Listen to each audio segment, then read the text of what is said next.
Chers membres d'Église et chers amis, bonjour.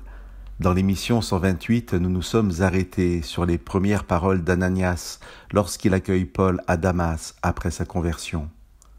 Le Dieu de nos pères t'a destiné à connaître sa volonté, à voir le juste et à entendre sa voix, car tu seras pour lui témoin devant tous de ce que tu as vu et entendu. J'aimerais qu'aujourd'hui, nous nous laissions interpeller par la suite du discours d'Ananias à Paul, et je vous lis le verset 16 du chapitre 22 du livre des Actes.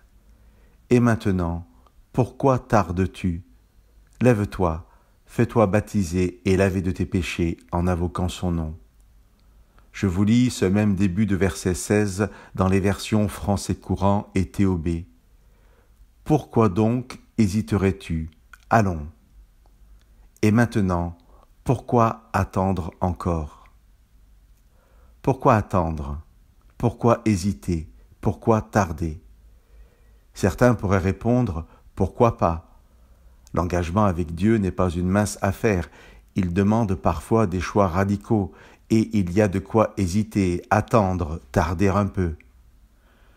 Ce qui est interpellant, c'est que la problématique, le doute s'il existe dans l'engagement avec Dieu, n'est pas pour chacun d'entre nous la plupart du temps sur ce que Dieu demande, mais sur ce que pourraient être dans nos vies de tous les jours les conséquences d'avoir choisi la volonté de Dieu.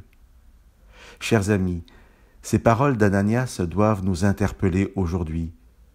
Ce n'est pas simplement une interpellation pour une question de baptême, comme dans le texte, mais bien pour tout ce que Dieu met dans nos cœurs et que nous hésitons parfois à accueillir.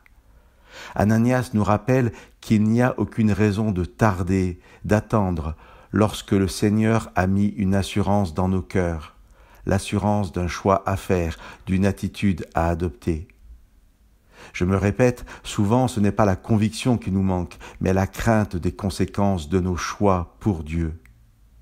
J'aimerais que ce partage soit aussi un encouragement, qu'au lieu d'être craintifs face à certains choix pour Dieu, que nous savons être engageants pour nos vies, nous soyons dans l'assurance que si ces choix sont demandés par Dieu, Dieu pourvoira à toutes les conséquences, puisque c'est sa volonté qui s'accomplira.